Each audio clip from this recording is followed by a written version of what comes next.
चलिए, जब आज प्रधानमंत्री नरेंद्र मोदी खुद मुख्यमंत्रियों के साथ इस गंभीर मुद्दे पर संवाद कर रहे हैं, तो ऐसे में यह समझना और भी जरूरी हो जाता है कि इस बैठक के क्या मायने हैं और इससे आम जनता को कितनी राहत मिलने वाली है। इन्हीं सवालों पर बात करने के लिए हमारे साथ खास मेहमान जुड़ रहे हैं। प्रभु पटेरिया जी चैनल हेड है हमारे स्वराज एक्सप्रेस के, वो हमारे साथ जुड़े इस खास चर्चा में। सर बहुत स्वागत है। Ajay Tripathi sir executive editor हैं, वो भी हमारे साथ जुड़े, हमारे साथ स्टूडियो में मौजूद हैं। सर आपका भी बहुत बहुत स्वागत है। राम अवतार तिवारी जी वरिष्ठ पत्रकार हैं, छत्तीसगढ़ से हमारे साथ जुड़ रहे हैं। सर आपका भी बहुत बहुत स्वागत है। प्रभु सर, शुरुआत आपसे कर रहा हूं क्योंकि ये बड़ा मैसेज, एक जो है बड़ी मीटिंग जो है प्रधानमंत्री के नेतृत्व में अब शुरू हो चुकी है मुख्यमंत्रियों के साथ। मिडिल ईस्ट के तनाव के बीच प्रधानमंत्री मोदी की यह बैठक कितना बड़ा संकेत माना जाए, क्योंकि नो डाउट पूरा विश्व जो है अब संकट के मुहाने पर खड़ा है, एनर्जी संकट के मुहाने पर खड़ा है और भारत भी इसकी आगोश में है। तो ये जो बैठक है आज मुख्यमंत्रियों के साथ प्रधानमंत्री नरेंद्र मोदी की, कितना बड़ा संकेत होने वाला है? देखिए राघव, ये संकेत नहीं है, ये बैठक जो है, जो वैश्विक चुनौती जो खड़ी हो गई है, जिसके लिए भारत जिम्मेदार नहीं है, जिसके लिए भारत के नागरिक जिम्मेदार नहीं है, जो कि मिडिल ईस्ट में शुरू हुई है वहां के युद्ध के कारण, उससे भारत पर जो प्रभाव पड़ रहा है उस प्रभाव से कैसे निपटा जाए, उसको लेकर ये बैठक है कि अपनी तैयारियां ऐसी हो कि भारत के किसी भी प्रदेश में, किसी भी प्रांत में या किसी भी व्यक्ति पर इसका कोई विपरीत प्रभाव ना पड़े।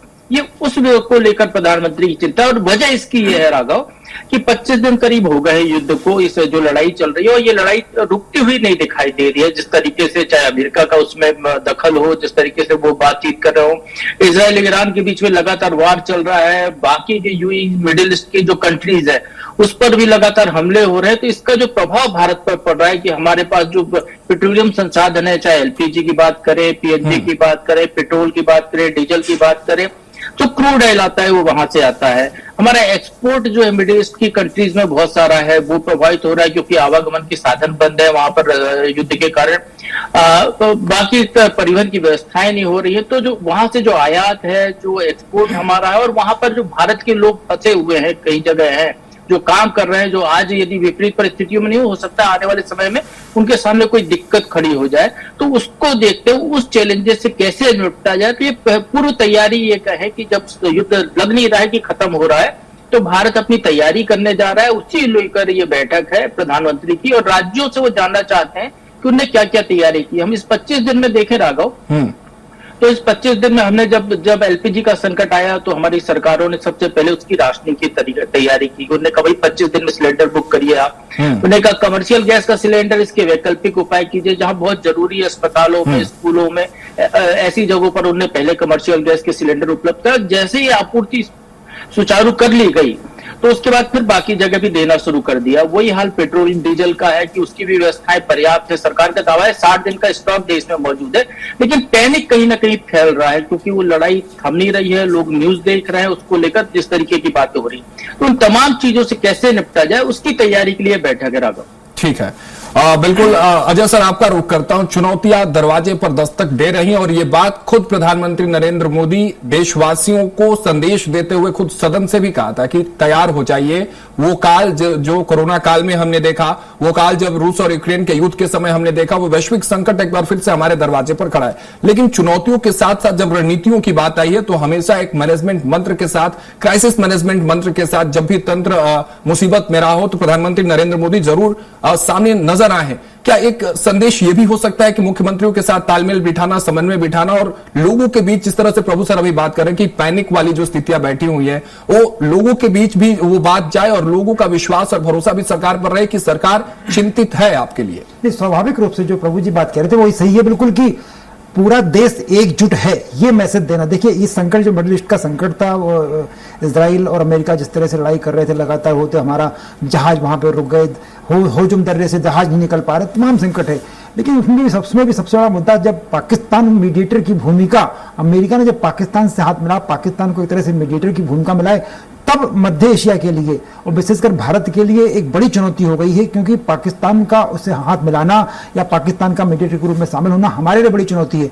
और मध्य प्रदेश ही नहीं, अब इंडिया में जितने भी राज्य हैं, छत्तीसगढ़ हो, महाराष्ट्र हो, सबके बच्चे वहां पढ़ रहे हैं। कहीं ना कहीं आज भी इतने लोगों को लाए जाने के बाद भी राघव, मुझे लगता है कि अभी भी हजारों की संख्या में लोग ईरान में भी हैं, इजराइल में भी हैं, अमेरिका में भी हैं, तमाम जितनी कंट्रीज है, जहां जो मिडिल ईस्ट की कंट्रीज, सब जगह हमारे लोग हैं, नौकरियां कर रहे हैं। जो बच्चे वहां पर फंसे हुए थे, बच्चों को भले ले आए, लेकिन बाकी लोग नौकरियां करें, पूरी तरह खाली नहीं हुआ है। तो ऐसे में राज्यों की भी चिंता करना और अपने लोगों की चिंता करना स्वाभाविक रूप से ये बड़ा मुद्दा है। और ये क्राइसिस में टोटल सिस्टम हमारा है, हमारे नागरिक भी क्राइसिस में है, हमारा सिस्टम क्राइसिस में है। कल को अगर पेट्रोल का संकट बनता है तो सबके दिक्कत होगी। और मुझे लगता है इसीलिए ये बैठक बुलाई गई कि सारे लोगों को ये मैसेज जाए, कम से कम बाहर ये मैसेज जाए कि हमारा पूरा देश एक है। और संकट की घड़ी में भले पक्ष के राज्य हो, चाहे विपक्ष की पार्टियां निर्राज कर रही हो, लेकिन संकट की घड़ी में पूरा हिंदुस्तान एक है और राष्ट्र के नेतृत्व के साथ पूरा देश खड़ा हुआ है। ये मैसेज देने की कोशिश आज एक तो ये होगी। दूसरा, स्वाभाविक रूप से जब सारे मुख्यमंत्री बैठेंगे, सारे अधिकारी बैठेंगे, प्रधानमंत्री खुद बैठेंगे, तो कोई नई इन चुनौतियों का सामना करने के लिए कोई रणनीति सामने आ सकती है। ठीक है, रामअवतार तिवारी जी आपके पास आऊं, लेकिन उससे पहले मैं चाहता हूं अजय सर कि एक वो मैं दर्शकों को बाइट भी सुनाऊं, वो बात भी सुनाऊं जो सदन में खड़े होकर खुद प्रधानमंत्री नरेंद्र मोदी इस क्राइसिस के बाद जब बात कर रहे थे, किस तरह से आगाह कर रहे थे, वो जरा सी तस्वीरें हम देख लेते हैं एक बार कि सदन में क्या कुछ प्रधानमंत्री नरेंद्र मोदी आज से 3 से 4 दिन पहले कह रहे थे। दुनिया में जो कठिन हालात बने हैं उनका प्रभाव लंबे समय तक बने रहने की आशंका है। इसलिए हमें तैयार रहना होगा, हमें एकजुट रहना होगा।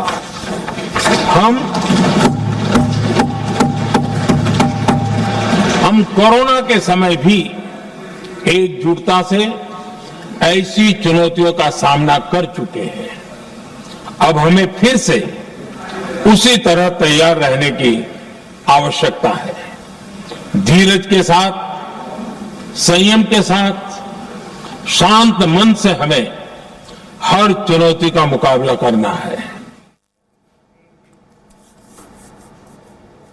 तो नरेंद्र मोदी प्रधानमंत्री को आप सुन रहे थे, किस तरह से सदन में वो खड़े होकर लोगों का विश्वास भी एक तरह से जीत रहे थे और उनको विश्वास भी दिला रहे थे कि चुनौतियां चाहे कोई भी हो, देश जब एक साथ खड़ा रहेगा, देश में जब एकजुटता रहेगी तो हर चुनौतियों से हम जो है वो लड़ जाएंगे, उसको पार कर जाएंगे। लेकिन हमारे साथ रामअवतार तिवारी जी वरिष्ठ पत्रकार है, छत्तीसगढ़ से हमारे साथ जुड़े हुए हैं। रामअवतार जी, आपको क्या लगता है, अगर छत्तीसगढ़ की स्पेशल अगर बात कर ले तो छत्तीसगढ़ को बेहद करीब से आप देख रहे हैं, समझ रहे हैं, राजनीति को भी समझ रहे हैं और वहां की पॉलिटिकल व्यवस्था के साथ साथ प्रशासनिक व्यवस्था को भी आप करीब से देखते हैं। क्या लग रहा है कि छत्तीसगढ़ में अगर सप्लाई चेन की बात कर लें ऊर्जा के क्षेत्र में, तो सबसे बड़ी कमजोर कड़ी अगर बात कर ले तो क्या रही है छत्तीसगढ़ में, जिसको लेकर आपको लग रहा हो ऐसा कि आज एड्रेस करना चाहिए प्रधानमंत्री को मुख्यमंत्री के साथ और मुख्यमंत्री को भी वो चीजें एड्रेस करानी चाहिए आज की इस मैनेजमेंट मंत्र की बैठक में? देखिए, मुख्यतः जो है ऊर्जा संकट है। इसमें गैस की किल्लत, पेट्रोल की किल्लत और दोनों के दाम ना बढ़े, दोनों आसानी से मिल जाए और लोगों को सुविधा हो जाए। कि नहीं, ऐसा ना हो कि पेट्रोल पंप में भीड़ बढ़ जाए, गैस एजेंसियों में भीड़ बढ़ जाए, होटल बंद हो जाए, कॉमर्शियल ना मिले, रेट इतना ज्यादा हो जाए कि लोगों के पहुंच से बाहर हो जाए। तो इस तरह की स्थितियां ना उत्पन्न हो, इसलिए एक देश के मुखिया के नाते और मजबूत मुखिया के नाते वो एक रोड में लोगों को देंगे, सरकार से क्या काम कर रहे हैं ये जानकारी लेंगे, तो एक मुखिया का काम है। और देश इसमें विश्व संकट में है, कोई अकेले छत्तीसगढ़, मध्य प्रदेश या भारत ही नहीं है, पूरे देश के जो कई देश हैं, वो बड़े बड़े देश हैं जिनके पास संसाधन नहीं है, ऊर्जा के संसाधन नहीं है खुद के। चीन है, अमेरिका है, उनके पास चीन, अमेरिका और रूस को छोड़कर बाकी जो देश हैं वो इस तरह के संकटों से है, संकटों में है। उनको बाहर निकलने के लिए अपने अलग अलग क्या अपने संसाधन हो सकते हैं, वो उसकी तैयारी चल रही है।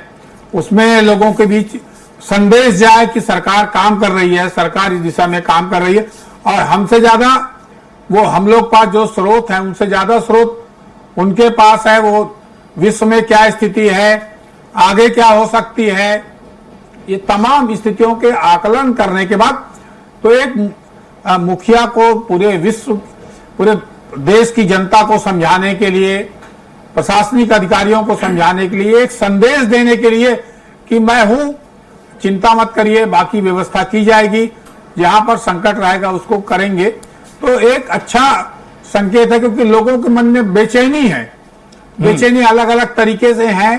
उन बेचैनियों के बीच कि कल क्या होगा, एक हफ्ते बाद क्या होगा, कई चीजों ने रेट बढ़ा दिया है जबरिया, तो इसमें खाद्य विभाग किस तरह से काम कर रहा है, दूसरे जो विभाग हैं, ऊर्जा विभाग किस तरह से काम कर रहा है, कैसे काम और कर सकते हैं, इसमें देखने की जरूरत है। लॉकडाउन में अलग परिस्थितियां, सब चीज था, आदमी घर से नहीं निकल पा रहा था, वो अस्पतालों के इर्द गिर्द था।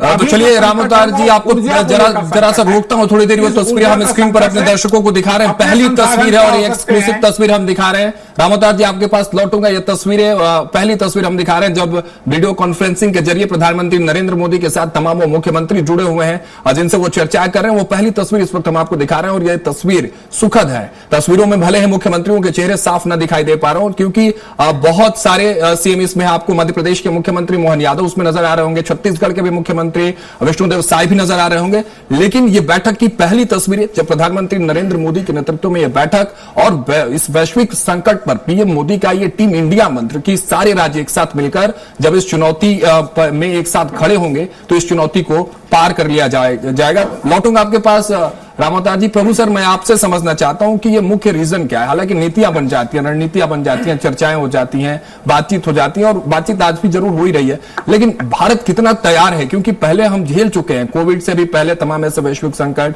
फिर रूस यूक्रेन का भी वो वैश्विक संकट। क्या जरूरी हो जाता है? मॉनिटरिंग को लेकर बात आती है, सिस्टम पॉलिसी को लेकर बात आती है, सरकार और मुख्यमंत्री एक साथ बैठकर चर्चाएं तो कर लेते हैं, लेकिन जमीनी हकीकत पर वो चीजें उतर नहीं पाती है। उसके लिए क्या लगता है सर कि क्या जरूरी होता होगा?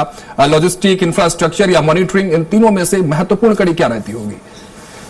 देखिए, अगर सारी चीजें महत्वपूर्ण है, लॉजिस्टिक भी जरूरी है, इंफ्रास्ट्रक्चर भी जरूरी है और उसको प्रबंधन भी जरूरी है, सारी चीजें बहुत जरूरी है। सरकार का काम है इन्हीं चीजों को देखना।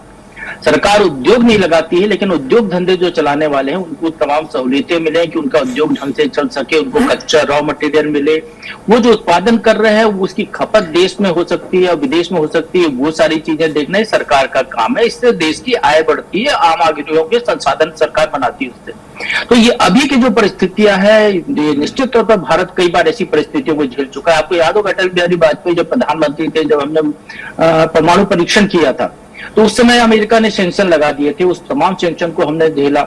उसके पहले भी ये स्थितियां निर्मित हुई। कोविड का तो कहें कि एक अद्भुत समय था कोविड का, जिसको कि अब लोग याद भी नहीं करना चाहते। उस क्राइसिस में जबकि कहीं पे कुछ नहीं था, लॉकडाउन लगाने के बाद भी सरकार ने सारी चीजों को देखा। और अब देखिए, कोविड के समय सरकार ने लोगों को मुफ्त राशन देने की भी शुरुआत की थी कि लोगों को मुफ्त राशन मिल जाए, वो यदि उनके आय के संसाधन घट गए हैं तो सरकार ने उसका भी विकल्प सरकार ने निकाला था। तो वही परिस्थितियां है कि सरकार अपने नागरिकों के लिए हर तरीके से काम करना चाहती है। अब ये वाला मामला जो है थोड़ा सा अलग है। यहाँ पर जो है कोविड की तुलना में हमको जो है सारे जो जिस तरीके से तिवारी जी कह रहे थे, ऊर्जा का स्रोत जो क्या है, पेट्रोलियम पदार्थ, क्रूड ऑयल जो है, वो हमको वहां से आयात करना पड़ता है। जो भारत में जितना भी उत्पादन होता है वो हमारी क्षमता का, वो हमारी जो खपत है उसका बहुत कम प्रतिशत है। सारे देश वहीं पर निर्भर है, तो हम जो है उसी के जरिए उद्योग धंधे ही चलते हैं। एक विकल्प हमारे पास कोयला है, उसके आधारित भी उद्योग है, तो हमको उस विकल्प की तरफ भी ध्यान देना पड़ेगा। वो सारी चीजें यहाँ है। जो बड़ा संकट यही है कि जो हमारा प्रोडक्शन है वो ठप ना हो जाए। यदि हम कहें पीथमपुर की बात करें, पीथमपुर से बड़ा एक्सपोर्ट होता है यूए के देशों में, अरब देशों में बहुत ज्यादा एक्सपोर्ट होता है, वहां पर उसका असर पड़ता हुआ दिखाई दे रहा है। यदि हम मध्य प्रदेश की संदर्भ में बात करते हैं, हमारे मंडी द्वीप का जो उत्पादन है वो भी बाहर जाता है, उस पर भी असर पड़ रहा है।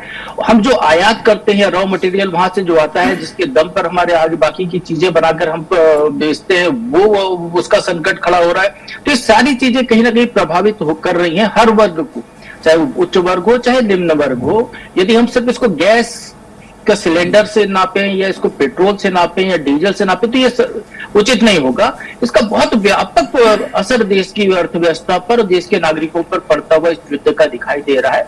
हमको जो चुनौतियां दिखाई दे रही है वो यही पेट्रोल, डीजल और गैस दिखाई दे रही है। सरकार को चुनौतियां इसके बहुत आगे की दिखाई दे रही है, इसलिए वो तैयारी बैठक कर रहे हैं। प्रधानमंत्री खुद तैयारी बैठक कर रहे हैं। प्रधानमंत्री ने जब संसद में कहा, जो भी आप दिखा भी रहे थे, प्रधानमंत्री ने संसद में जब इसको, इन परिस्थितियों को, कोविड की परिस्थिति से तुलना की, तो वो देश को आगाह कर रहे थे, सचेत कर रहे थे कि उतना बड़ा संकट आपने झेल लिया था, ये तो छोटा मोटा संकट है, हम सब टीम भावना से, मिलजुल कर टीम इंडिया की भावना से इसको भी झेल लेंगे। वही बात वो कहते हुए दिखाई दे रही। तो उसी कड़ी में ये है कि राज्यों की क्या तैयारियां हैं। मध्य प्रदेश सरकार निवेश को लगातार प्रोत्साहन दे रही है। हमारे यहाँ पिछले साल ही यदि हम कहें कि निवेश वर्ष मनाया हमने, 34 लाख करोड़ से ज्यादा के इन्वेस्टमेंट हमारे यहाँ हुए। अब कुछ उत्पादन कर रहे होंगे, कुछ उत्पादन यदि उनमें से किसी को लगता है कि यार हमारा जो प्रोडक्शन है इसका तो खपत ही नहीं हो पाएगी, बाहर नहीं जा पाएगा, तो हम क्यों इस फैक्ट्री को चलाएं।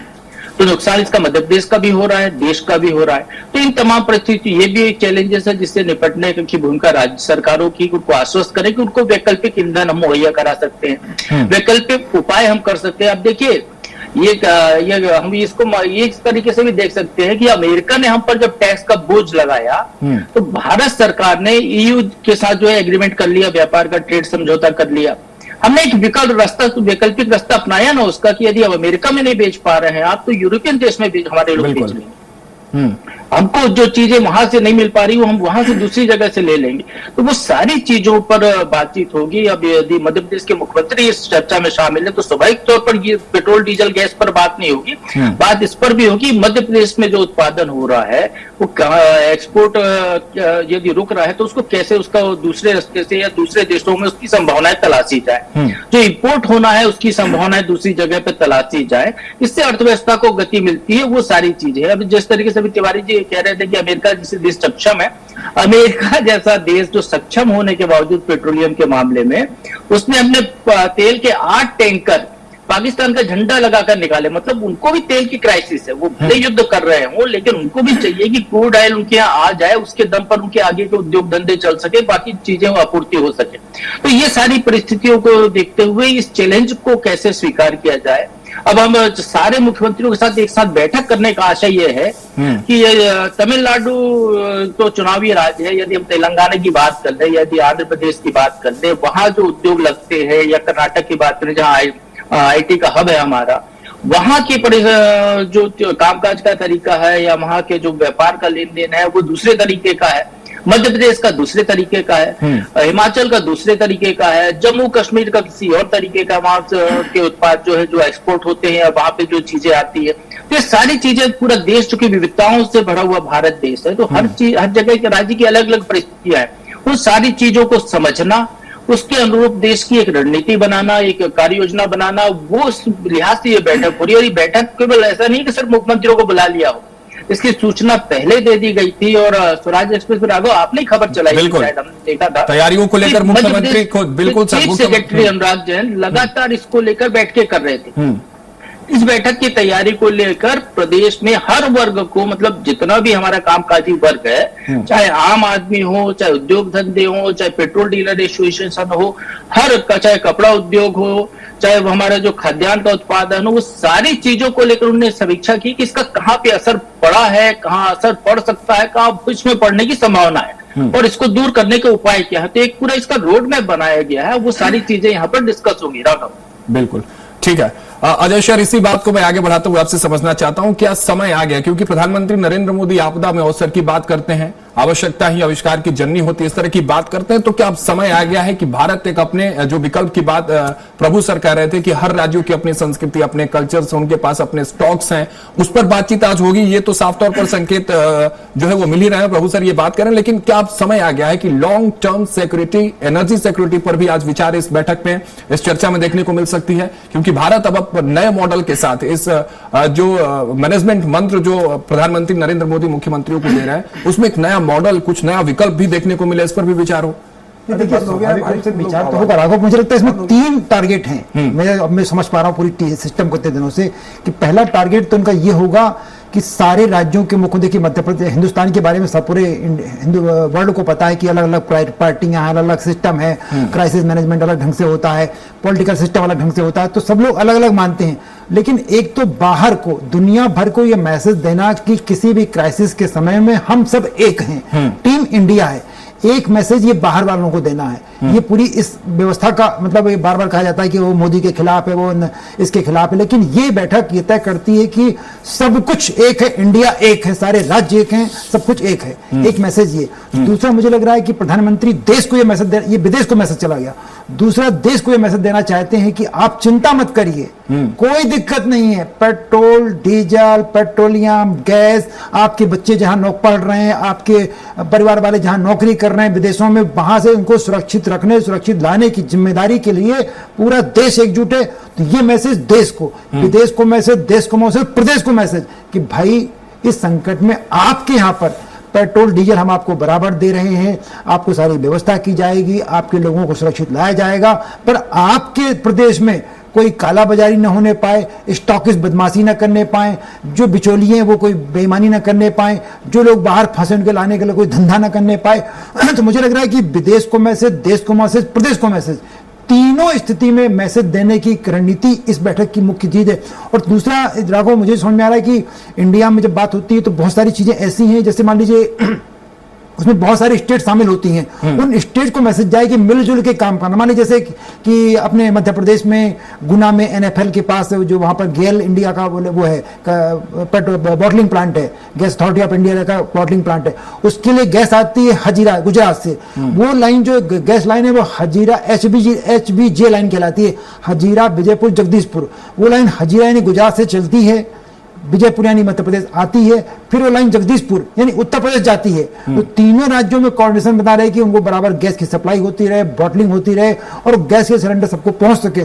तो मुझे जो लग रहा है कि प्रधानमंत्री जी ने ये कोशिश जो की, इसलिए सारे अधिकारियों को पहले से तैयार किया गया, रणनीति तैयार किए, ताकि हम विदेश को मैसेज दे सकें, देश को बता सकें और प्रदेश को समझा सकें। ये मुझे इसका उदाहरण तो उस दिन भी देखने को मिला ना सर, जबकि पूरा विश्व एलपीजी और इसके संकट से जूझ रहा था, तब हमारी शिवालिक और नंदा पर जब भारत का तिरंगा लहराते हुए वो स्टेट ऑफ होम से निकलती है वो दो जहाजें और पहुंचती है भारत, तो उस समय भी संदेश वही मैसेज देने की भारत एक एक्सटर्नल जो पॉलिटिक्स है, एक्सटर्नल रणनीति है, उस पर वो मजबूत है, लेकिन अब बारी इंटरनल की है, आंतरिक व्यवस्था को सुदृढ़ करने की। वही मैंने कहा कि तीनों मैसेज, कि विदेश को मैसेज चला जाए कि हम सब एक हैं, देश को मैसेज जाए कि आप चिंता मत करिए, सरकार आपके साथ खड़ी है, हर सुविधा के साथ खड़ी है, और प्रदेश को मैसेज कि आप अपने यहाँ सब कुछ ठीक रखिए, सब मिलकर काम करिए और एकजुट होकर काम करिए। तो मुझे लग रहा है ये तीनों मैसेज अगर एकजुट होते हैं या एग्जिट होते हैं तो निश्चित रूप से हिंदुस्तान पर फिलहाल तो कोई संकट आने की संभावना नहीं दिखाई पड़ रही। ठीक है रावतर जी, आप अपनी बात कर रहे थे, बात अधूरी रह गई थी, उस बात को भी पूरा करिएगा। और एक चीज ये जो आप बता रहे थे कि चुनौतियां जो छत्तीसगढ़ में है, सिस्टम की बात आप कर रहे थे, उसको लेकर क्या एड्रेस किया जाएगा, उस पर बात हो रही थी, उसको जरा से पूरा कर लीजिए आप।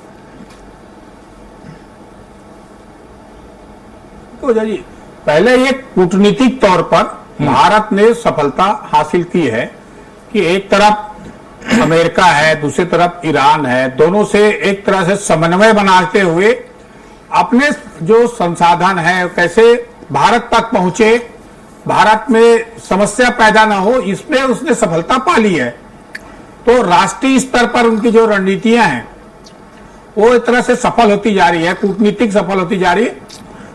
तब यह संदेश भारत की जनता को देना कि नई समस्याएं नहीं आएगी, विश्व स्तर पर समस्या हैं, झगड़े लंबे चल सकते हैं, परंतु उसका असर हमें नहीं होगा। एक प्रमुख होने के नाते, एक जानकार होने के नाते और एक व्यवस्था को, सब चीज को जानकारी होने के नाते वो एक मुख्यमंत्री से चर्चा करना ऐसे समय में एक बेहतर विकल्प है। अच्छी सोच है, अच्छी रणनीतियां हैं, इससे कहां कहां पे क्या चीज है उनकी टीम पूरी एकत्रित कर, जहां जहां पे समस्या ज्यादा दिखेगा वहां पर उसको हल भी होगा और आगे जो समस्या है वो एक संदेश जाएगा, एक अच्छा संदेश जा रहा है कि ऐसे समय में प्रधानमंत्री जी राजनीति से हटकर सभी मुख्यमंत्री से चर्चा कर रहे हैं, समस्याओं को समझ रहे हैं, ताकि आगे का प्लान अगर लंबा चला तो बनाया जा सकता है। तो एक अच्छा निर्णय है, सभी राज्य एक दूसरे को सहयोग करेंगे, आम जनता के बीच ये संदेश जाएगा कि जैसे हम कोरोना के समय निपट लिए वैसे भी निपट लेंगे हमारे संसाधन ऐसे और क्या विकसित हो सकते हैं, क्योंकि ऊर्जा ही चीज है, ऊर्जा एक बड़ा संकट है। ऊर्जा का विकल्प जो है क्या क्या, जैसा गाड़ियों में क्या है, बिजली में क्या है, कारखाने में कैसे हो सकते हैं, खाना बनाने में कैसे हो सकते हैं, हर होटल में कैसे, तो एक व्यापक नीति बन, शायद आगे जाके केंद्र सरकार ने कई विभागों को, जैसा खाद्य विभाग को दिशा निर्देश दिया है, वैसे बाकी विभागों को भी दिशा निर्देश आगामी जाके हो जाएगा, तो एक व्यवस्थित तरीके से इस समस्या का हल निकल जाएगा। छत्तीसगढ़ में इस समय समस्याएं ज्यादा उतनी नहीं है जैसा दूसरी जगह दिख रही है वैसे, क्योंकि यहाँ गैस बराबर मिल रहा है। अब पहले तुरंत मिल जाते थे, अब एक हफ्ता 15 दिन में मिल रहा है गैस। पेट्रोल की यहाँ कोई किल्लत नहीं है, सारे लोगों को पर्याप्त मात्रा में मिल जा रहा है, तो छत्तीसगढ़ में कोई ज्यादा समस्या दिख नहीं रही है। हाँ, कालाबाजारी की कुछ कुछ दिक्कतें आ रही है, उन कालाबाजारी की दिक्कतों को हल करने के लिए प्रशासन तौर पर दिशा निर्देश, सख्ती, छापा ऐसे मारे जा रहे हैं। तो ऐसे समय में जो है प्रशासन को सक्रियता दिखना चाहिए, एक मुखिया को सक्रियता होनी चाहिए, संदेश जाना चाहिए, वही इस समय दिख रहा है जो बहुत जरूरी है। तो कुछ लोग क्या है कि जबरिया पेट्रोल पूरा भरा लो, टंकी फुल करा लो, गैस एक नहीं 3 ठो ले लो, कोई इस तरह का जो चलता है तो वो खत्म हो। इस समय जो इसका उपयोग जो कालाबाजारी करने वाले हैं वो कर रहे हैं, उनके खिलाफ सख्ती अगर हो जाए, उनके यहाँ छापा जैसे पड़ जाए, और जो इस समस्या के फायदा लेने के लिए जो सक्रिय है उन पर अगर शासन की निगाह हो जाए, प्रशासन की निगाह हो जाए, तो और व्यवस्था सुधर सकती है। ठीक है प्रभु सर, आप तक पहुंचता हूं और आपसे समझने की कोशिश करता हूं। देखिए 5 राज्यों में चुनाव भी है इस वक्त, और देश में ये हालात है, माहौल है, पॉलिटिकली बैकग्राउंड और उस ग्राउंड पे समझने की अगर कोशिश करें, इस चुनाव की रणनीतियों और चुनाव के नतीजों या चुनाव के माहौल के नजरिए से अगर समझे तो भी महत्वपूर्ण हो जाता है, क्योंकि Bharatiya Janata party maximum states में उसकी सरकार है। और इन 5 राज्यों की अगर बात कर ले तो वहां भी क्या एक मैसेज वहां भी देने की कोशिश है कि भले ही चुनाव आपके यहाँ है, लेकिन तैयारियां जो है हम उसी स्तर पर कर रहे हैं, राज्यों से बातचीत कर रहे हैं। हालांकि उन 5 राज्यों के मुख्यमंत्री आचार संहिता की वजह से इस मीटिंग में शामिल नहीं हो रहा है, लेकिन पॉलिटिकली बैकग्राउंड और उस ग्राउंड पे समझने की कोशिश करें तो पॉलिटिकल मैसेज भी क्या इसका कुछ देने की कोशिश कर रही है सरकार? नहीं राघव, इसका कोई ऐसा कोई राजनीतिक मकसद नहीं दिखता मुझे कि चुनावी कोई लाभ लेने की मंशा से यदि इस समय ये बैठक हो रही हो। ये वक्त की जरूरत थी, अभी चूंकि समय ऐसा आ गया कि इस बैठक को करने की आवश्यकता थी, तो ये बैठक हो रही है। और 5 राज्यों के मुख्यमंत्री भले इसमें शामिल नहीं हो रहे हों, लेकिन उनके जो चीफ सेक्रेटरीज हैं उनकी बैठक कैबिनेट सेक्रेटरी लेवल पर होने वाली है, उनको तैयारियां करने को कहा गया और लगभग ऐसी ही बैठक होगी। यहाँ मुख्यमंत्री एड्रेस कर रहे हैं, प्रधानमंत्री से बात करेंगे, वहाँ कैबिनेट सेक्रेटरी से उन राज्यों के चीफ सेक्रेटरी बात करेंगे। विषय वही है, मुद्दे वही हैं जिन पर हम डिस्कस कर रहे हैं। जैसा अजय जी ने कहा कि सबको आश्वस्त करना, सबको संदेश देना कि हम आपके साथ हैं, आप सब एकजुट रहिए, हम इस चुनौती का भी सामना कर लेंगे, जैसे कोविड का किया था या इसके पहले की परिस्थितियों में कभी भी भारत में आया किया था। लेकिन ये बिल्कुल सही बात है जो प्रधानमंत्री कहते रहे, जो अभी अजय जी ने भी कोट किया था, आपदा में अवसर। भारत आपदा को लेकर अवसर के तौर पर लेता है, और अब इस आपदा में हमको ये समझ में आ गया है कि हमको सिर्फ पेट्रोलियम संसाधनों पर ही निर्भर नहीं रहना है जो कि आयात होते हैं, हमको उसका वैकल्पिक उपाय भी करना होगा। हमको ऐसे संसाधन विकसित करने, तो देखिए सरकार की तैयारी एक तरीके से बहुत पहले से चल रही है कि पीएम सूर्यकिरण योजना कि बिजली का कम से कम लोगों के घर में वो खुद अपनी बिजली पैदा करें, और जो अतिरिक्त बिजली पैदा करते हैं वो सरकार को बेच के कुछ पैसे भी कमा लें। तो ये सरकार ने पहले से स्कीम कर रखी है। बड़े बड़े सोलर प्लांट भी देश में लग रहे हैं। मध्य प्रदेश इस मामले में एक मील का पत्थर कह सकते हैं, हमारे यहाँ नीमच में है, रीवा में है, बड़े बड़े प्लांट हमारे यहाँ। हमने ओंकारेश्वर डैम में जो है, डैम के ऊपर पानी के ऊपर जो सोलर प्लेट बिछा के सोलर एनर्जी पाने का उपाय हमने ये भी कर लिया है। इस तरीके से जो विकल्प हो सकते हैं, क्या क्या किया जाए। हमारे पास कोयला प्रचुर मात्रा में है, उस कोयले का उपयोग कर सकते हैं। हमारे पास जो जहां जहां तेल के कुएं की संभावना है कि जहां पर और जो है कच्चा तेल निकल सकता है, उसको एक्सप्लोर करने की बात है।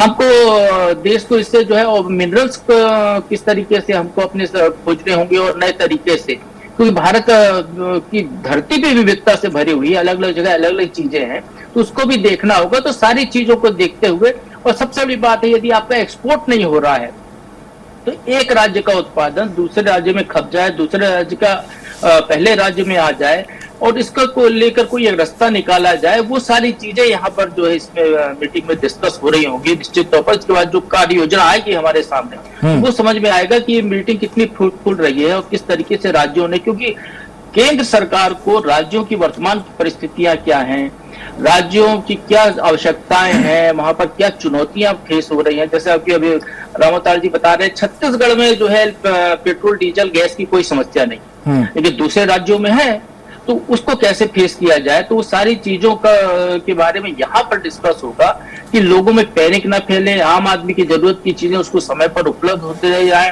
भले थोड़ा सा डिले हो जाए, लेकिन एक ऐसी व्यवस्था बन जाए कि उसको ये पता है कि आज मैं बुक करूंगा सिलेंडर तो 25 दिन बाद आएगा। ये नहीं है कि बुक करने के 24 घंटे या 48 घंटे में जो डिलीवरी होती थी अब उसकी जगह 25 दिन में आएगा, तो आदमी उस हिसाब से अपनी तैयारी रखेगा, वो जो है दूसरे उपाय कर लेगा उसको लेकर। तो ये सारी चीजें लोगों तक भी संदेश पहुंच जाए।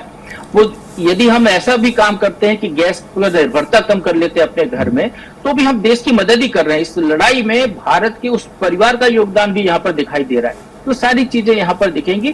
कुल मिलाकर जो बड़ा व्यापक सिनेरियो जो दिखाई दे रहा है उसमें देश की अर्थव्यवस्था में इसका कोई विपरीत असर ना पड़े। देश की जो तरक्की की राह है कि हम भारत को विश्व गुरु बनाने की दिशा में बात कर रहे हैं, हम आत्मनिर्भर भारत की बात कर रहे हैं, तो हम उस दिशा में और तेजी से आगे बढ़े। मेक इन इंडिया का कॉन्सेप्ट जो है उसमें और ज्यादा नए इनोवेशन किए जाए, नए तरीके से हम उसमें आए। तो ये जो चैलेंजेस हैं ये नए अवसर पैदा कर रहा है। इन अवसरों को एक्सप्लोर कैसे किया जाए ये भी इस कार्य योजना में होगा। लेकिन तत्कालिक जरूरत जो है अभी जो है वही है कि पैनिक ना फैले, लोगों को भरोसा रहे कि सरकार उनके ध्यान रख रही है। जिस तरीके से निर्णय लिया गया कि क्रूड ऑयल महंगा हो गया, उन्होंने कहा कि भाई डीजल पे जो है एक्साइज ड्यूटी घटा 0 कर दी, पेट्रोल पर 10 रुपए घटा दी, जिससे आम आदमी को उसका भार ना पड़े, उस पर वजन ना पड़े।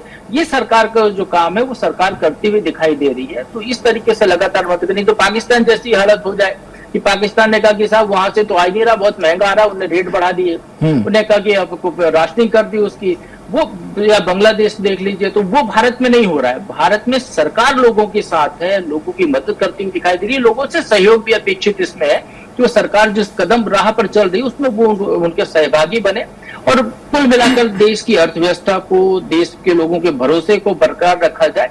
जहां तक चुनावी राज्यों की बात है तो जो यदि हम मध्य प्रदेश या छत्तीसगढ़ की बात करते हैं तो जो परिस्थितियां यहाँ हैं, जो चैलेंजेस यहाँ पर आने वाले हैं, केंद्र सरकार जो भी कार्य योजना बनाएगी वो इम्प्लीमेंट होगी तो किसी एक राज्य के लिए नहीं होने वाली है, वो पूरे देश के लिए होने वाली है। तो उन राज्यों पर भी उसका फायदा होगा, असर वहां पर भी पड़ेगा। तो सारी चीजों को समझते हुए ये बैठक रखी गई है। ठीक है। अब बिल्कुल जिस तरह से तस्वीरें भी सामने आई थी प्रोफेसर, जो आप बात कर रहे हैं कि भारत विविध संस्कृतियों वाला देश है, हर राज्य की अपनी पहचान है, अलग संस्कृति है। अब बातचीत भी लोगों में शुरू हो गई थी कि गैस सिलेंडर्स नहीं मिलेंगे तो क्या होगा। कुछ लोग बात कर रहे थे कि कोयले पर बना लेंगे, लकड़ियां हैं, चूल्हे हैं, उपले कंडे। ये भारत की संस्कृति है और भारत हर संकट में जूझने के लिए तैयार होता है, उसके पास विकल्प है। उन्हीं विकल्पों पर आज बातचीत भी हो रही है। मुख्यमंत्रियों के साथ संवाद जरूर कर रहे हैं प्रधानमंत्री नरेंद्र मोदी। और जिस तरह से आप सर कह रहे हैं, इंतजार है कि बैठक खत्म हो और बातें पता चले कि क्या कुछ बातचीत हुई है, किन बिंदुओं पर बात हुई है, किस तरह से प्लानिंग हुई है। लेकिन अजय सर, आपसे समझना चाहता हूं कि क्या यह बैठक सिर्फ तात्कालिक संकट तक सीमित है या भारत की दीर्घकालिक ऊर्जा सुरक्षा नीति को भी इसमें जोर दिया जाएगा, उस पर बल दिया जाएगा?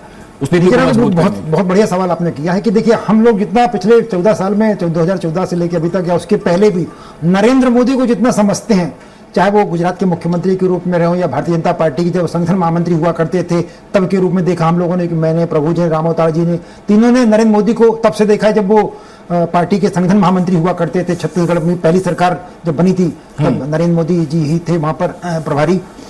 तो उनका जो वर्किंग स्टाइल है और प्रधानमंत्री के रूप में भी हम लोगों ने देखा वो तत्कालिक नहीं होता, कुछ भी लॉन्ग टर्म होता है। और मुझे लग रहा है कि एक तो प्लानिंग भी लॉन्ग टर्म है और ये भी हमको याद रखना पड़ेगा कि बैठक भी तात्कालिक नहीं है। क्योंकि हम अगर मध्य प्रदेश की बात करें तो हमने पिछले 10 दिन में अपने मुख्यमंत्री डॉक्टर मोहन यादव जी को तमाम राजनीतिक, सामाजिक और सरकारी व्यस्तताओं के बीच में जिस तरह से प्लानिंग करते देखा, लगातार बैठकें हो रही थी मुख्य सचिव। उसके बाद जब सीएम तमाम कार्यक्रमों में बैठ गए तो मुख्य सचिव अनुराग जैन जी लगातार बैठकें कर रहे थे, क्राइसिस मैनेजमेंट को लेकर के तमाम तैयारियां की जा रही थी, कलेक्टरों से रोज बात हो रही थी, लगातार बात हो रही थी। तो मुझे लग रहा है कि ये सब पिछले 15 दिन से तैयारी हो रही थी।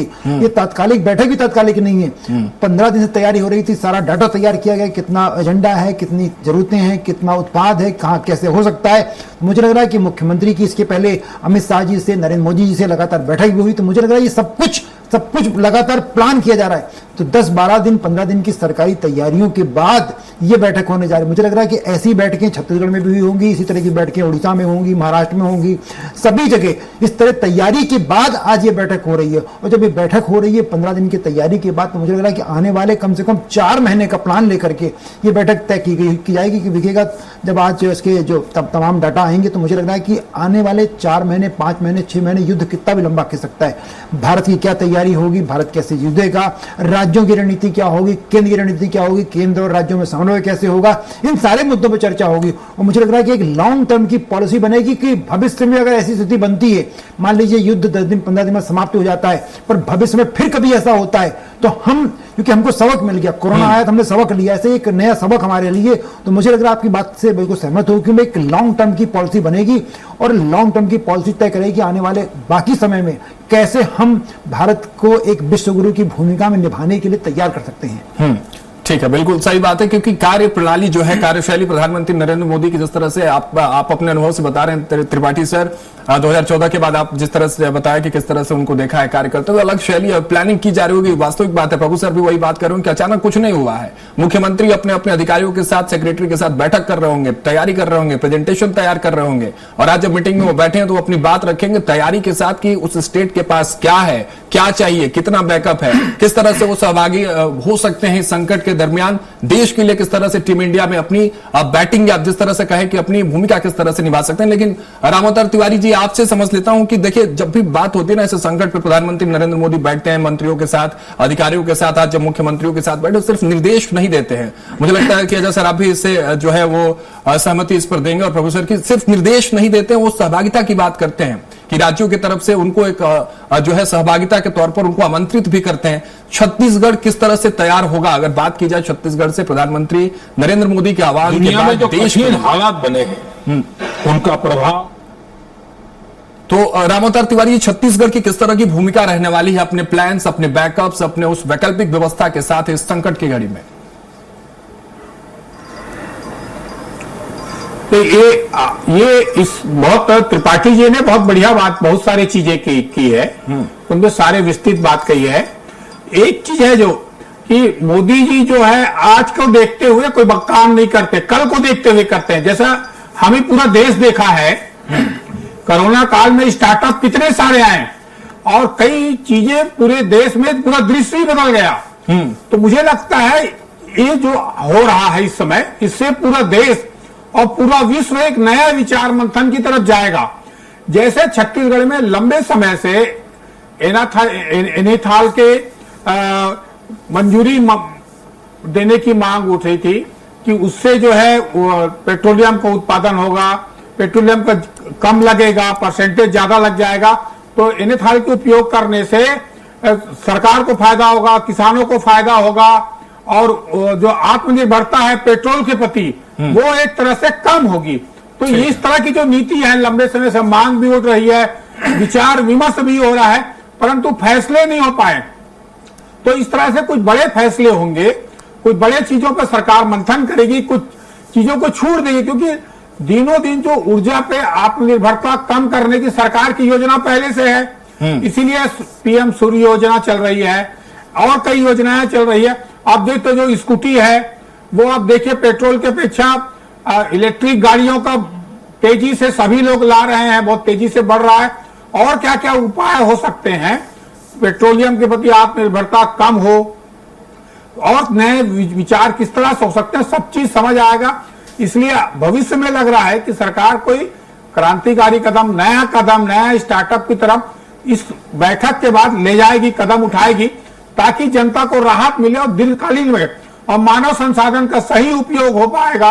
जो हमारे भारत में, भारत एक बड़ा विश्व बाजार भी है, तो उस बाजार का सही तरीके से उपयोग करके जो वो स्वदेशी की बात करते हैं, जो स्टार्टअप की, तो इस सब को देखते हुए इस समय ऊर्जा पर विशेष ध्यान पहले सरकार भी दे रही है, अब इसमें और बल मिलेगा। और इस तरफ जो हर सरकार है उसको आगामी दिनों करना ही पड़ेगा, क्योंकि ये लड़ाई जो है वह थम भी जाएगी तो ये वर्चस्व की लड़ाई है। इस वर्चस्व की लड़ाई में अलग अलग जो तेल पे आधारित है वो अपनी वर्चस्व की लड़ाई लड़ते रहेंगे, इससे का आज नहीं तो कल फिर से प्रभावित होने की संभावना रहेगी, क्योंकि ये बेलगाम जैसा चल रहा है। तो ऐसे में भारत को अपनी नीतियां बनानी होगी, दिशा निर्देश देना होगा तो ज्यादा होगा। छत्तीसगढ़ सरकार ने आज ही कुछ छूट का ऐलान किया है, तो इस तरह से छूट भी दिए जाएंगे, भविष्य में निर्णय भी होंगे, तो जनता के लिए फायदेमंद होगा, देश भर भी फायदेमंद होगा, आत्मनिर्भरता लोगों की बढ़ेगी। तो ज्यादा से ज्यादा हमारे देश के अंदर ऊर्जा बहुत है, उस ऊर्जा का सही उपयोग, सही दोहन कैसे हो सकता है, तमाम बातें निष्कर्ष निकल के आएगा और आगामी दिनों कुछ फैसला होगा ऐसा लगता है, क्योंकि छत्तीसगढ़ में खनिज संपदा बहुत है। इस खनिज संपदा का भी उपयोग इस तरह हो सकता है जैसे बस्तर है, बस्तर में बड़े और ऊर्जा खोल सकते हैं, वहां प्लानिंग चली रही है। उस तरह से कई बड़े तरीके से योजनाएं भविष्य में सरकार ला सकती है, दिशा में घोषणा कर सकती है, ऐसा मुझे लगता है। ठीक है प्रभु सर, अगर मध्य प्रदेश की बात कर लें तो उसकी वास्तविक भागीदारी कैसे होगी, ये भी समझना बेहद आवश्यक हो जाएगा। हालांकि मुख्यमंत्री मोहन यादव जरूर इस कार्यक्रम में, इस चर्चा में जुड़े हुए हैं प्रधानमंत्री नरेंद्र मोदी के साथ, तो निर्देश तो दिए ही जाएंगे, लेकिन मध्य प्रदेश की तरफ से वास्तविक भागीदारी, क्योंकि जब हम टीम इंडिया की बात करते हैं तो मध्य प्रदेश अपने आप में वो ऑलराउंडर खिलाड़ी है प्रभु सर, मैं समझता हूं, जो हर तरह की भूमिका निभा सकता है। मध्य प्रदेश के पास वो तमाम संसाधन, बैकअप्स उपलब्ध हैं, लेकिन आपसे समझना चाहता हूं कि वो सहभागिता, वो भागीदारी कैसे सुनिश्चित होगी मध्य प्रदेश की, क्या प्लान्स होंगे? और एक चीज और, दूसरा सवाल आपसे रहेगा कि इस तरह जब संकट का माहौल आता है तो क्या बेटर क्या हो सकता है? प्लान ए सेंट्रलाइज्ड प्लान या फ्रीडमली स्टेट्स को छोड़ देना उनके बैकअप्स के साथ कि आप उसके साथ जिस तरह से आपको खेलना है वो करिए और अपनी भागीदारी सुनिश्चित करिए? देखिए, प्लान ए और प्लान बी, चाहे सेंट्रल पूरा कंट्रोल ले ले या राज्यों को छूट दे दे, दोनों सफल नहीं हो सकते हैं। इसके लिए टीम भावना, जो प्रधानमंत्री बात करें, जिस विषय को लेकर बैठक हो रही है टीम इंडिया की भावना को लेकर, कि तो सभी अपनी भूमिका में आए। घर का जो मुखिया होता है उसका ये काम होता है कि घर के लिए आर्थिक संसाधन लाए, घर में कोई इसी तरह की अराजकता ना हो उसको भी वो देखने का काम करता है, घर के लोगों के लिए सारे नियम वो बनाता है। तो प्रधानमंत्री की वो भूमिका है राज्यों के मामले में कि सभी राज्यों में एक जैसे नियम लागू हो, सभी राज्यों कहीं पर कुछ कमी है उसको दूसरा राज्य पूर्ति कर दे, कहीं पर कुछ ज्यादा है उसको दूसरी जगह पे खपत की जाए, वो सारी चीजें हैं। जहां तक मध्य प्रदेश की बात है तो मध्य प्रदेश में हम, चूंकि मध्य प्रदेश में एक्सपोर्ट हमारा बहुत सारा है, मध्य प्रदेश में उत्पादन बहुत सारा है, मध्य प्रदेश में हम ऊर्जा के क्षेत्र में भी हमारे पास बहुत सारे संसाधन मौजूद है जो एक्सप्लोर नहीं किया गया, उसको एक्सप्लोर किया जा सकता है। मध्य प्रदेश में यूथ बहुत अच्छा है जो कि नए इनोवेशन में जुड़ सकता है। जिस तरीके से अभी स्टार्टअप्स की बात हो रही थी, तो नए इनोवेशन जब संकट आता है तो फिर उसी से आविष्कार का जन्म होता है। जब आवश्यकता ही नहीं रहेगी तो आविष्कार नहीं होते, आपने आवश्यकता है तो आविष्कार की जननी कहा जाता है। तो ये जो संकट के काल में जो परिस्थितियां बनी है, इससे जो आवश्यकता निर्मित होती है उसका विकल्प कैसे तलाशा जाए, उसके दिशा में यहाँ पर प्रयास हो सकता है। और हम चूंकि सेंट्रली लोकेटेड स्टेट है मध्य प्रदेश, तो यहाँ से बहुत सारे राज्यों को हम चारों तरफ पूरे देश में है, हम वस्तुओं का विनिमय कर सकते हैं, किसी को जरूरत है तो वो पहुंचा सकते हैं। हमारे यहाँ अन्न के मामले में प्रचुर मात्रा में उपलब्ध है हमारे पास। अब यदि हम कहें कि लड़ाई कहाँ चल रही है, तो देखिए लड़ाई जहां चल रही है मिडिल ईस्ट में, वो हथियारों की लड़ाई है। वहां मिसाइल गिर रही है, रॉकेट्स चल रहे हैं, ड्रोन है, हवाई जहाज है, फाइटर प्लेन। हम क्या लड़ रहे हैं? भारत आर्थिक मोर्चे पर, संसाधन के मोर्चे पर लड़ाई लड़ रहा है। लड़ाई से हम भी बाहर नहीं या दूसरे देश भी बाहर नहीं, सबकी अपनी अपनी चुनौतियां हैं। तो हमारी जो चुनौतियां, हम जो लड़ाई लड़ रहे हैं उसको कैसे बेहतर ढंग से लड़ा जाए, किस तरीके से पूरा देश एक टीम भावना से उस लड़ाई को लड़े, किस तरीके से अपने खर्चों को सीमित किया जाए, किस तरीके से कालाबाजारी को रोकने में नागरिक अपना योगदान दे, किसी तरीके से कोई घबराहट की स्थिति न निर्मित हो, और इस लड़ाई को बहुत आहिस्ता आहिस्ता हम कैसे पार करके वो रास्ता अख्तियार करें कि भविष्य में कहीं कुछ ऐसा होता है तो हम पर वो संकट झेलने की नौबत ना आए। तो सारी चीजों को लेकर इसमें प्लान बन रहा है और एक लॉन्ग टर्म प्लान बनना है ये राघव, बिल्कुल लंबा प्लान बनेगा ये, और कोई आज का नहीं कह सकते हैं हम इसको। 2047 जो प्रधानमंत्री कहते हैं भारत के जब 100 वर्ष पूरे होंगे, उसका भी प्लान नहीं है। ये अगले 100-200 साल का प्लान बनने जा रहा है कि भारत को एक आर्थिक महाशक्ति कैसे बनाया जाए, रुपया कैसे भारत का मजबूत हो कि उसकी ताकत पे दुनिया डोले। तो वो सारी चीजें यहाँ पर दिखाई देंगी आपको कि हम कैसे क्रमिक रूप से धीरे धीरे धीरे धीरे उस दिशा में बढ़ेंगे। वो सारा प्लान अब जब प्रधानमंत्री की इस चर्चा के बाद जो प्लान आएगा तो हमको वो देखने को मिलेगा कि भारत के हर राज्य की भूमिका उसमें होगी, चाहे मध्य प्रदेश हो, छत्तीसगढ़ हो, उत्तर प्रदेश या कोई सा भी राज्य हो, हर राज्य की जरूरतों का समावेश उसमें होगा। वो संसाधन कैसे विकसित किए जा सकते हैं, हर नागरिक की भागीदारी कैसे हो, वो सारी चीजें इसमें दिखाई देंगी राघव। ठीक है अजय सर, चलते चलते आखिरी सवाल आपसे ले रहा हूं, और बड़ा महत्वपूर्ण सवाल, क्योंकि ये जो संकट का पीच सजा हुआ है, चूंकि आईपीएल का भी सीजन शुरू होने वाला है और टीम इंडिया जो अब इस संकट से लड़ने के लिए तैयार है, और इस संकट के पीच पर जो कप्तान है प्रधानमंत्री नरेंद्र मोदी, किस तरह से क्या लग रहा है? क्योंकि पहले हम ऐसे मैचेस खेल चुके हैं, कोरोना काल की बात हो, चाहे रूस और यूक्रेन के युद्ध की बात हो, ये मैचेस हम खेल चुके हैं। उस समय जो रणनीतियां बनी है, उन रणनीतियों को भी क्या बेस बनाया जाएगा? उसके आधार पर आज के समय के संकट की वो रणनीति की इमारत तैयार की जाएगी। तो क्या लगता है कि इस कैप्टेंसी में आज जो रणनीति बनने वाली, जो चर्चाएं हो रही है, कितना इफेक्टिवली ग्राउंड पर उतरेगा और उसके अंदर क्या कुछ इफेक्ट्स होंगे जनता के लिए? नहीं, मुझे लग रहा है नरेंद्र मोदी, जैसे मैंने आपसे शुरू में कहा था कि नरेंद्र मोदी की स्टाइल जब समझ में आती है, हम लोग बहुत पहले से देख रहे हैं, प्रभु पटेरिया जी, रामोदर त्यागी जी, हम लोग जब बीजेपी की सरकारें नहीं हुआ करती थी दोनों राज्यों में, तब नरेंद्र मोदी यहाँ संगठन महामंत्री हुआ करते थे प्रभारी, तब से उनकी वर्किंग देख रहे। उस व्यक्ति की एक बड़ी अच्छी बात है, या उसको जो हम जितना हमने समझा कि वो आज की बात नहीं करते। जैसा आपने कहा कि अगर वो आईपीएल की तरह मैच, पहला मैच खेल रहे हैं, तो उनके दिमाग में उस मैच को जीतने की प्लानिंग नहीं होती। नरेंद्र मोदी के दिमाग में प्लानिंग होती है कि फाइनल जब खेलेंगे तब कैसे बैटिंग करेंगे, या सेमीफाइनल में किस टीम को, मतलब वो व्यक्ति वो अलग ढंग का सोचता है वो व्यक्ति, और वो होता है। और मुझे लग रहा है कि यही इस बैठक में होगा कि जो प्रभु जी कह रहे थे कि आने वाले कई साल के आगे की प्लानिंग होगी, जो मैंने भी कहा आपसे कि आज ये युद्ध है, कल को युद्ध टल जाएगा, लेकिन आगे कभी ऐसा हुआ तो भी हमारी प्लानिंग सक्सेस रहे, वो बेहतर कैसे हो सके, इस पर बात होगी। और मुझे लग रहा है कि आप देखिएगा, आज ये बैठक हो रही है, फिर कल चीफ सेक्रेटरीज की बैठक हो सकती है पूरे राज्यों के, और उसके बाद मुझे लग रहा है प्रधानमंत्री सार्क कंट्रीज के जो एचओडीज हैं, जो राष्ट्राध्यक्ष, उनसे भी बात करेंगे, क्योंकि वेस्टर्न एशिया को एक मैसेज देना है कि भारत आपको लीड कर रहा है, ये कोशिश भी होगी।